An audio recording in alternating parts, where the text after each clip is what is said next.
تو چلیے ویڈیو شروع کرتے ہیں۔ لاہور میں ایک دودھ بیچنے والا رہتا تھا۔ اس نوجوان کے دل میں حج کرنے کی بہت طلب تھی۔ جب لوگ حج کر کے واپس آتے تھے تو وہ ان سے بہت پیار سے ملتا تھا، ان کے ہاتھ چومتا تھا۔ ایک بار اس نے حج کے موسم میں لوگوں سے پوچھنا شروع کر دیا کہ حج پر کیسے جاتے ہیں۔ کسی نے اسے بتا دیا کہ حج کے لیے کراچی سے جاتے ہیں، تو کسی نے اس کو اسٹیشن پر بھی پہنچا دیا۔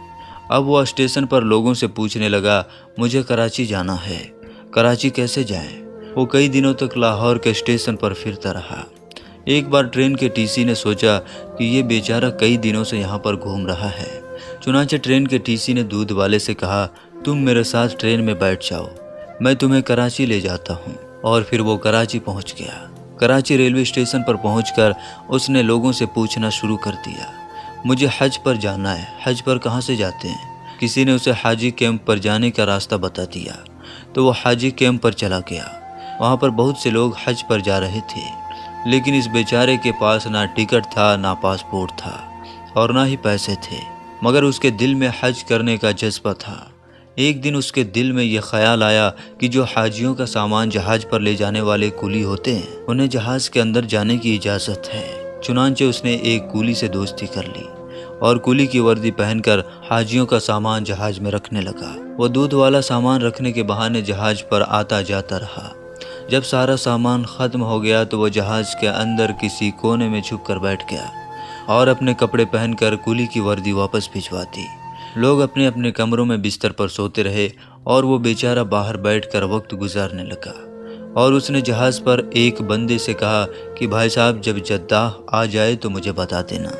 چنانچہ جب جدہ شہر کی روشنی نظر آنے لگی تو ان صاحب نے اسے بتایا کہ وہ دیکھو جدہ آ گیا ہے۔ اس کے بعد وہ دودھ والا جہاز کے اوپر چڑھ گیا اور وہاں سے کھڑے ہو کر سمندر کے اندر چھلانگ لگا دی۔ اسے تو تیرنا بھی نہیں آتا تھا، چنانچہ جب وہ نیچے گیا تو پھر اوپر نہیں آ سکا۔ اس آدمی نے دیکھا کہ یہ تو نظر ہی نہیں آ رہا ہے۔ وہ سمجھ گیا کہ یہ بیچارہ ڈوب گیا ہے۔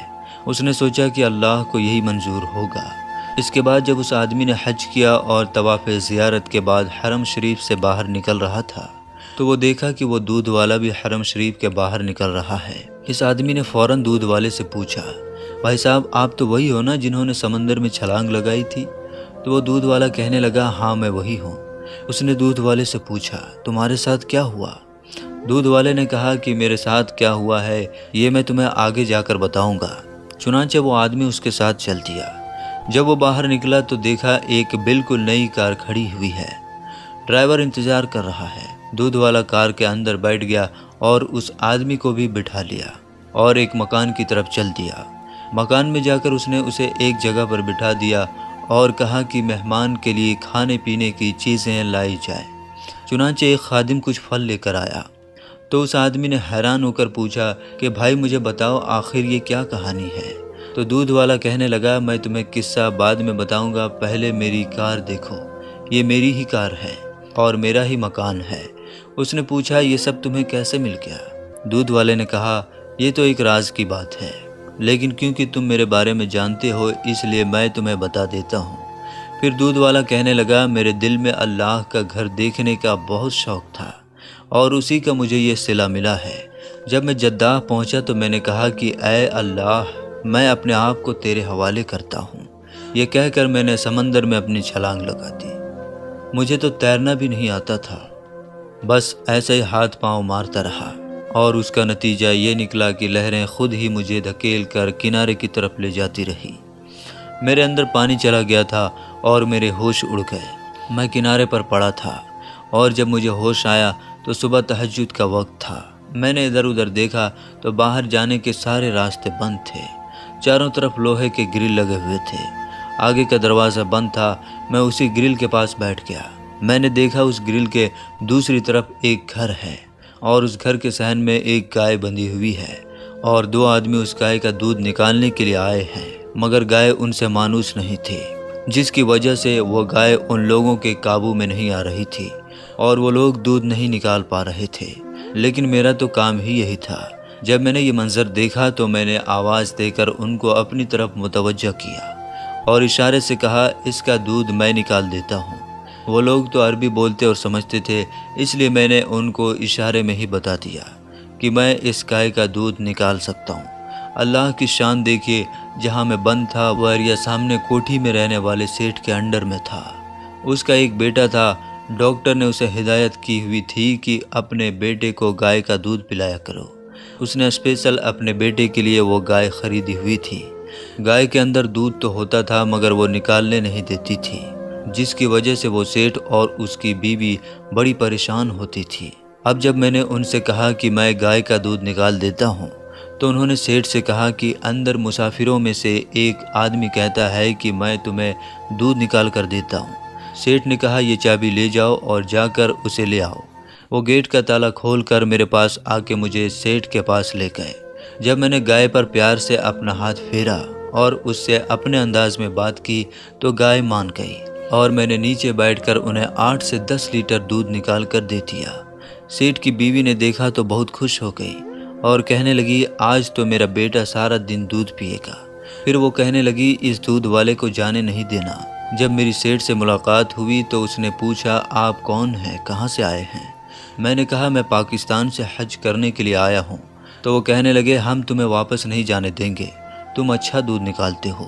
میں نے کہا میں دودھ تو نکال دیا کروں گا لیکن مجھے حج بھی کرنا ہے۔ تو وہ لوگ کہنے لگے کہ اس کی فکر تم مت کرو، تمہیں حج بھی کروا دیں گے۔ دوسرے دن اس کی بیوی نے اپنے والد کو فون کیا اور ساری بات بتا دی۔ اس کے والد نے 200 گائے بھینسوں کا ایک باڑہ بنایا ہوا تھا۔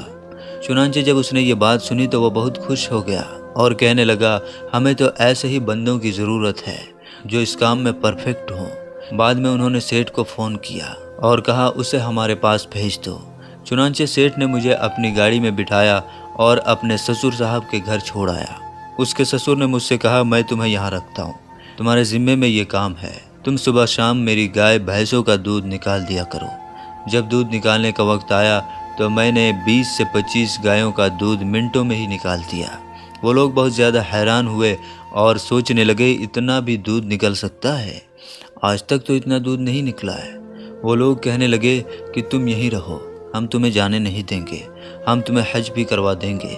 میں نے ان سے کہا مجھے واپس اپنے گھر جانا ہے۔ وہ لوگ کہنے لگے نہیں تمہیں یہیں رہنا ہوگا۔